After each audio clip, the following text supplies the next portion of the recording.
We've all been there, right? You're making a huge purchase decision. Maybe it's for your home or your car. You've listened to the whole pitch, you've seen the product, and now it's decision time. The pressure is definitely on. And what's the go-to line? I need to think about it. Of course you've said it. It's kind of the universal code for I'm not ready, or whoa, that's too expensive, or even just, can you please give me some space? It really feels like a natural way to just hit pause on the whole thing. But what if I told you that for some of these high-stakes sales teams, that phrase isn't a dead end at all? In fact, it's a trigger. It's the starting gun for a highly structured playbook where every single move has been mapped out long before you ever sat down. So, let's pull back the curtain. We've actually managed to piece this whole thing together from real internal training manuals. And what they show is that this isn't just some friendly chat. Nope. It's a meticulous, step-by-step process designed to guide you from I'm not sure to signing on that dotted line. And look, this isn't just theory. This is the physical evidence. It's a document they called the closer's worksheet. You got to think of this as the salesperson's roadmap. They use it right there in your home to build their case, to romance all the details, and to get you on what the manual literally calls the yes train. The whole path is a strategic journey. See, first, they have to create urgency around your problem. Then, they position themselves as the only hero who can possibly solve it. They frame that huge price tag as a smart, one-time investment. And then, and this is the key pivot, they isolate a monthly payment before they even try to close the sale. Okay, let's dig into the most critical psychological pivot in this entire playbook.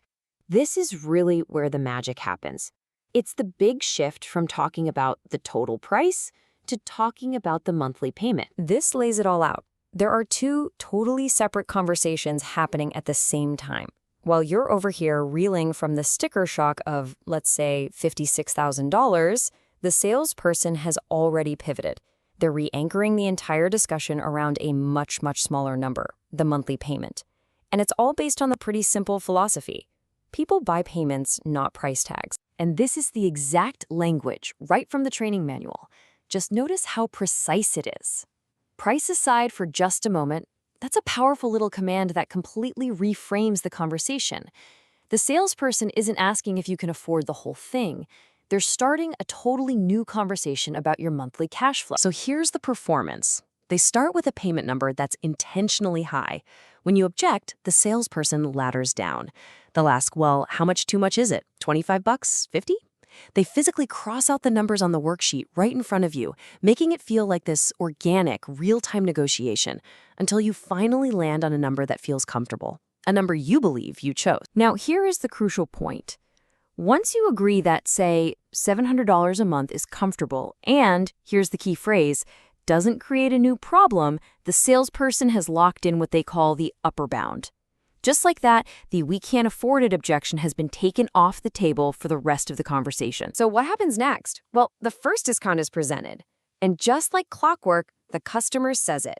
I need to think about it. This is the exact moment the entire playbook was designed for. See, that stall isn't a failure for them. It's an expected part of the script.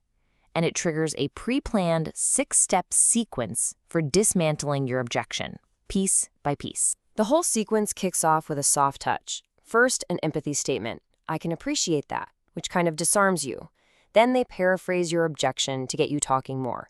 Next, they confirm your interest. You wouldn't be thinking about it unless you were serious, right? To lock you back in. All of this is just a setup to find out the real reason you're hesitating. And this part is called the PI close. It stands for pinpoint and isolate the real objection. The whole goal is to get you to verbally agree with every single part of the deal, except for the one thing that's actually holding you back. It sounds just like this. The salesperson leads you through this series of yes questions, just building momentum.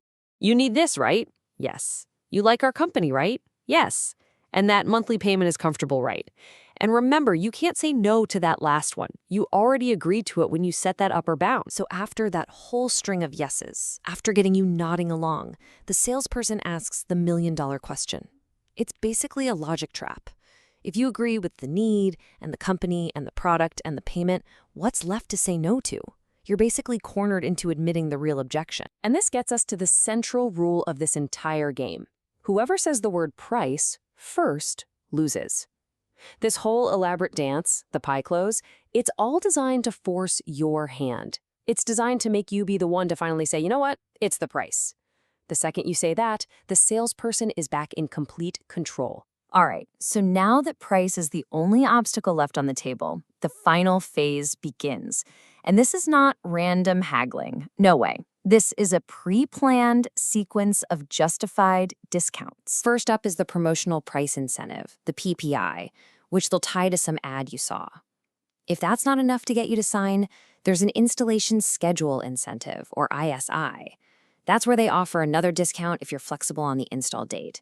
You see? Every single price drop has a business reason. It protects their credibility, and if all else fails, the salesperson deploys the final offer. The language here is so powerful and direct.